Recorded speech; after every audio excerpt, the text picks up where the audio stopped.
नमस्कार दोस्तों, स्वागत है आप सभी का ऑनलाइन अड्डा फर्स्ट यूट्यूब चैनल पर। कि दोस्तों आप सभी को बताएं, किसी भी भर्ती संबंधित कोई भी सूचना होती है आप सभी को ऑनलाइन अड्डा फर्स्ट चैनल के माध्यम से दी जाती है।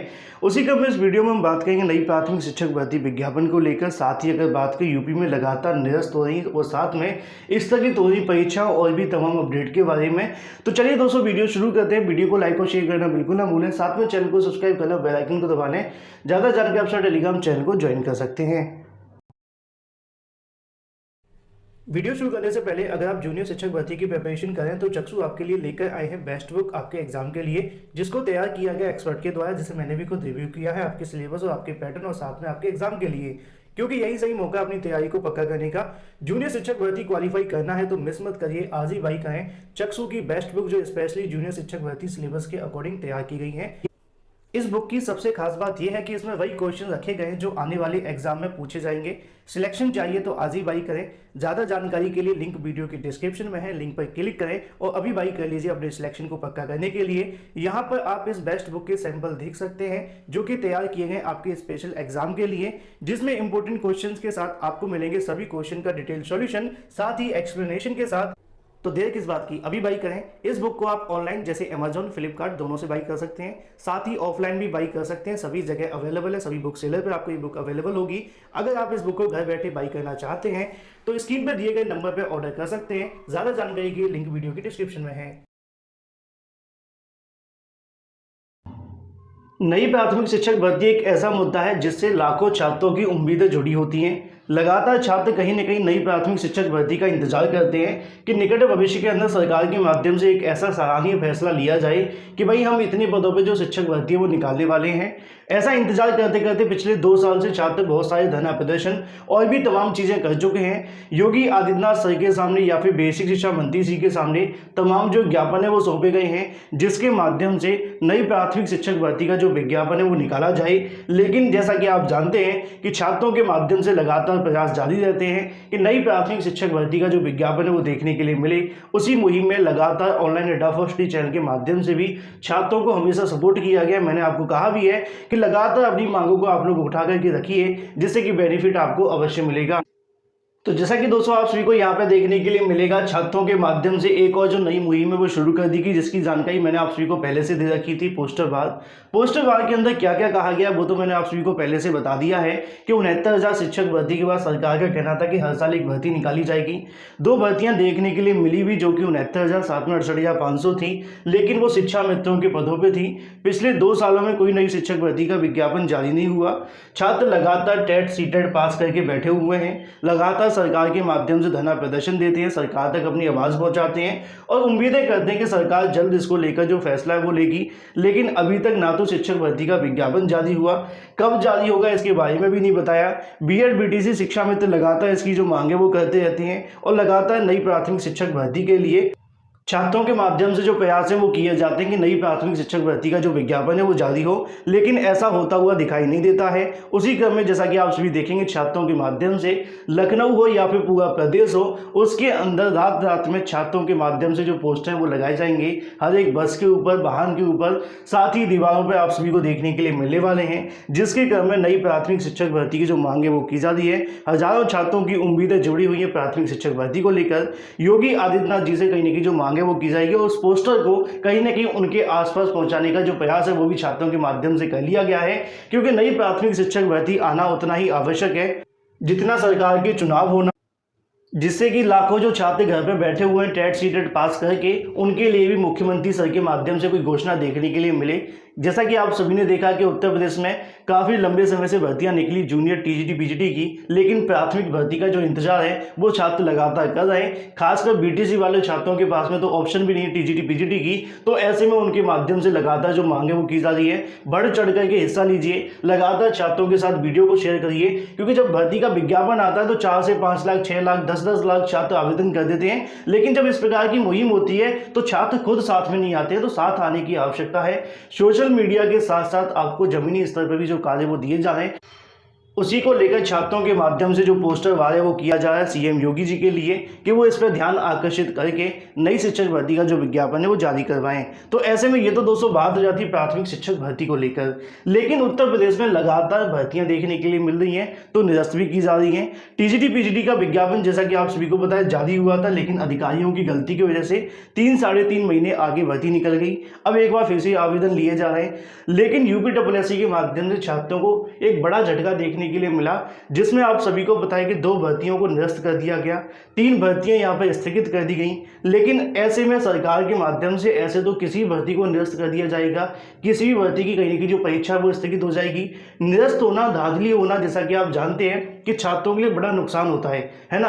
अब धांधली किसकी वजह से होती है? सरकार की वजह से, उनके अधिकारियों की वजह से, उनके कार्य की वजह से कि वो सही तरीके से परीक्षा नहीं करवा पाते हैं, है ना। लेकिन ऐसे में क्या ये कहीं ना कहीं पहले पता नहीं चला था जब परीक्षा करवाई गई थी, या परीक्षा होने के बाद में रिजल्ट घोषित हुआ, आंसर की आई, 3 साल बाद भर्ती को निरस्त कर दिया गया? हो सकता है ये छात्रों के लिए राहत भरी खबर हो, जो छात्र कहीं ना कहीं इस भर्ती के अंदर ये सोच करके बैठे थे कि पैसे देकर हमें नौकरी मिल जाएगी, उनके लिए तो कहीं ना कहीं नुकसान हुआ। लेकिन जो मेहनत करने वाला छात्र काफ़ी लंबे समय के बाद एक वैकेंसी में चयन हुआ होगा और उसको भी कहीं ना कहीं नियुक्ति की आस थी कि आज नहीं तो कल मिल ही जाएगी, लेकिन अंत में भर्तियां निरस्त कर दी गई। ये जो पॉलिसी है वो सरकार की पूरे तरीके से गलत है।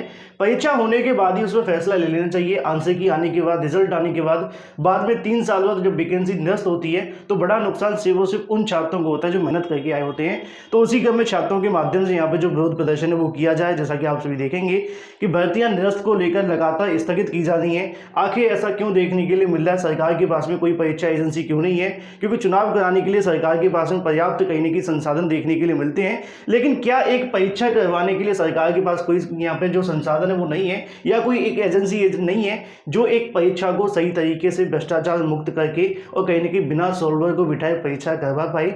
उसी क्रम में यहाँ पे भी आप सभी को देखने के लिए मिलेगा। अगर हम बात करें मुख्यमंत्री योगी आदित्यनाथ जी को जो ज्ञापन है वो सौंपने का कार्य किया गया है। लगातार भर्तियों को रद्द करना, स्थगित करने के फैसले को वापस लेने के लिए सभी लंबित भर्तियों के रिक्त पदों में विज्ञापन जारी करने के लिए कहीं ना कहीं धरना प्रदर्शन आप सभी को देखने के लिए मिल सकता है। उसी क्रम में 25 मार्च 2021 को अधीनस्थ सेवा चयन आयोग द्वारा ग्राम विकास अधिकारी 2018 समेत कई भर्तियों को रद्द स्थगित करने का जो निर्णय वो लिया गया है वो 23 मार्च है। हालांकि जो तारीख है वो गलत लिखी हुई है। तो ऐसे में जो संबोधित ज्ञापन है वो सौंपा गया है। साथ ही आप सभी को बताया यूपीएससी के माध्यम से दावा किया जाता है कि 50,000 पदों पर जो वैकेंसी वो निकाली जाएगी, 6 महीने के अंदर उसको भर दिया जाएगा। लेकिन जैसा कि आप सभी जानते हैं कि कहीं ना कहीं भर्तियों को बार बार निरस्त करना, स्थगित करना, इससे स्पष्ट है कि कोई नई भर्ती तो क्या खा खाएगी, जो पुरानी भर्ती लटकी हुई थी उनको ही यहाँ पे और लंबा खींच दिया गया है। तो ऐसे में जैसा कि आप सभी ने देखा कि छात्रों के माध्यम से लगातार जो विरोध प्रदर्शन है वो किया जा रहा है। उसी क्रम में भ्रष्टाचार को लेकर जैसा कि आप सभी देखेंगे और भी तमाम भर्तियों में देखने के लिए मिला था, चाहे वो LTO 68,569,000, क्योंकि पेपर लीक जैसे मामले और भी तमाम मामले इसके अंदर ही पाए गए थे। टॉपर आप सभी को देखने के लिए मिले। उसी क्रम में छात्रों के माध्यम से जो भर्तियां निरस्त की जा रही हैं, स्थगित की जा रही हैं, इस पर तत्काल फैसला लिया जाए। लंबे समय के बाद होता है, तो ऐसे में छात्रों के माध्यम से जो विरोध है वो किया जा रहा है। बाकी आप सबका क्या कहना है कमेंट करके बताना बिल्कुल ना भूलें, क्योंकि आजकल तो सरकार विज्ञापन के अंदर लिखने लग गई है कि भाई इसको किसी भी कारण बिना बताए भर्ती को निरस्त किया जा सकता है। दरोगा भर्ती 2021 के अंदर ऐसा लिख कर के दिया है, बाकी अन्य में तो लिख कर भी नहीं दिया था। तो ऐसे में अंदाजा लगाया जा सकता है कि सरकार कभी वैकेंसी निरस्त कर देगी, तो वैकेंसी निकाली क्यों जाती है, सही तरीके से चीज़ें नहीं होंगी। तो ऐसे में ये तो दोस्तों बात जो थी भर्तियों के बारे में विरोध को लेकर। वहीं दूसरी तरफ बात करें 69,000 को लेकर, जैसा कि आप सभी को पता है कि छात्रों के माध्यम से जब से सीटों की संख्या जारी की गई बेसिक शिक्षा मंत्री जी ने, उसके बाद लगातार विरोध प्रदर्शन किया गया। छात्रों को उम्मीदें थी कि सीटों की संख्या ज़्यादा होंगी, जो कि मैंने भी आप सभी को बताया था कि सीटों की संख्या ज़्यादा रहने की संभावना है, लेकिन उम्मीद यही थी कि पदों की संख्या 7,000 से तो ऊपर जाएगी, क्योंकि अनुपस्थित वालों का डाटा कुछ ऐसा था। ठीक है, तो ऐसे में लगातार छात्रों के माध्यम से जो प्रयास है वो किए गए SCRT मुलाकात करने के लिए, जहां पर विसंगतियों के मामलों के बारे में बताया गया। इसके अलावा NOC, BTC बैक और भी तमाम मामलों को लेकर कहने की डिस्कशन देखने के लिए मिला है। तो ऐसे में अगर अधिकारियों की माने जो छात्रों की मुलाकात हुई है उस क्रम में जानकारी देखने के लिए मिली। उनका कहना है कि अभी जो रिक्त पदों का डाटा है वो आना बाकी है, अभी जो पूरा डाटा है वो सही तरीके से देखने के लिए नहीं मिला है, ऐसा अधिकारियों के माध्यम से कहा गया है। तो ऐसे में कहीं ना कहीं एक हफ्ता और आप सभी को देखने के लिए मिलेगा सीटों की संख्या आने में। हालांकि जो मंत्री जी के माध्यम से बताया गया कि 4600 पे जो चयन सूची वो जारी की जाएगी, अभी इसको लेकर जारी होने की संभावना बिल्कुल भी दिखाई नहीं दे रही है। तो ऐसे में छात्रों के माध्यम से जो मुलाकात हुई है उसमें ये भी जानकारी देखने के लिए मिली है कि लगभग 1500 से 2000 सीटें बढ़ने की संभावना बढ़ती हुई दिखाई दे रही है। आगामी समय के अंदर अगर ऐसा होगा तो सीटों की संख्या लगभग 8 के समथिंग जाएगी, जैसा कि आप सभी जानते हैं। लेकिन होगा कि नहीं होगा, फिर कहना चाहूंगा, छात्र मुझसे कहते सर आपने कहा था कि ऐसा होगा। मैं आप सभी को हमेशा वही जानकारियां देता हूं जो आप सभी को देखने के लिए मिलती हैं। लेकिन सरकार अगर घोटाला कर दे, जैसा कि वीडियो भर्ती में कहा था कि आपको नौकरी मिल जाएगी, अब नौकरी नहीं मिली, सरकार ने घोटाला कर दिया, या जो भी हुआ वो एक कहीं ना कहीं सरकार के हाथ में है। सेम 69,000 में हुआ, सीटों की संख्या तो जारी की है, सही तरीके से जारी नहीं की, उसके अंदर विवाद का विषय मैंने आपको पहले से बता दिया है। अवशेष पदों की संख्या 97 बताई गई है अनुपस्थित वालों की, लेकिन अवशेष 0 हैं। तो ऐसे में छात्रों के माध्यम से मुलाकात हुई है। उनका कहना है कि 1500 से 2000 सीटें बढ़ने की संभावना है। जो चयन सूची जारी होगी पूरे पदों पर देखने के लिए मिलेगी, क्योंकि ऐसा छात्रों के माध्यम से जो SCRT मुलाकात हुई है उसके आधार पर आप सभी को बताया जा रहा है। बाकी निकट भविष्य में जब आप सभी के सामने चयन सूची जारी होती है या फिर सीटों की संख्या आधिकारिक तौर पर देखने के लिए मिलेगी, वो भी आप सभी को बता दी जाएगी। लेकिन जो अभी तक आप सभी के सामने उसमें चीज़ें स्पष्ट हैं कि पूरे पदों पर चयन सूची जारी की जाएगी। कितने पदों पर हो सकती है, 1500 2000 बढ़ने की संभावना है। पहले आप सभी को बताया कि SC वाली सीटों को जोड़ें तो 5700 के समथिंग है, उसमें अगर आप सभी के 1000 या 1500 बढ़ते हैं तो सीटों की संख्या 7+ तो हुई जाएगी। वहीं दूसरी तरफ हम बात करें, कुछ रिजल्ट यहाँ पे जारी किए गए हैं जो कि देखने के लिए मिले लोक सेवा आयोग के माध्यम से, जैसा कि आप सभी को यहाँ पे देखने के लिए मिलेगा। अगर हम बात करें, आप सभी के सामने जो विज्ञापन है वो जारी किया गया था, जो संख्या आप सभी के सामने लिखी है 16-17 के अंदर, उसी क्रम में अंतर्गत राजकीय महाविद्यालयों की प्रवक्ता गृह विज्ञान के 45 पदों के लिए जो विज्ञापन है वो जारी हुआ था, उसका जो रिजल्ट है वो घोषित हो गया है, जिसके अंदर 26 अनिजब, 12 अगर हम बात करें यहाँ पे देखने के लिए मिले OBC वाले, 7 आप सभी को देखने के लिए मिलेंगे अनुसूचित जाति वाले जो अभ्यर्थी वो चयनित हुए हैं। इसी क्रम में यहाँ पे जो विज्ञापन के अनुसार आपका रिजल्ट घोषित हो गया है, जाकर ऑफिशियल वेबसाइट पर चेक कर सकते हैं। एक और यहाँ पे जो परिणाम है वो जारी किया गया, जैसा कि आप सभी देखेंगे। अगर हम बात की प्रवक्ता केमिकल अभियंत्रण को लेकर 46 पदों पर विज्ञापन जारी हुआ था, उसका भी जो परिणाम है वो जारी हुआ है। अगर हम बात करें अन्य सब की 23 पदों पर चयन हुआ है।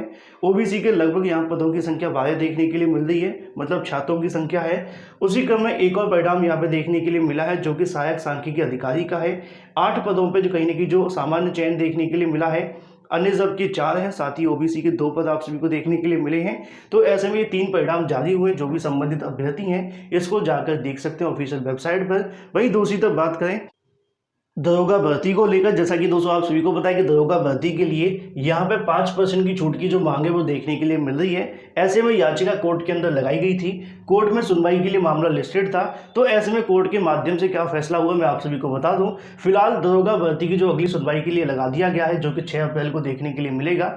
जैसा आपके पास में आज केसों की संख्या काफ़ी ज़्यादा देखने के लिए मिली, तो ऐसे में सुनने का समय नहीं था, उसी के आधार पर जो अगली तारीख है वो लगा दी गई है 6 अप्रैल को। मतलब ये है कि दरोगा भर्ती को लेकर अब जो अगली सुनवाई होगी वो 6 अप्रैल को होगी।